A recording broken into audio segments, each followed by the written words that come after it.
É daqueles que no final do dia acaba deitado na cadeira e com dores nas costas?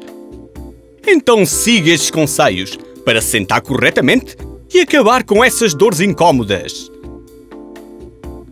O primeiro é regular a altura da cadeira de forma a que as pernas fiquem mais ou menos num ângulo de 90 graus.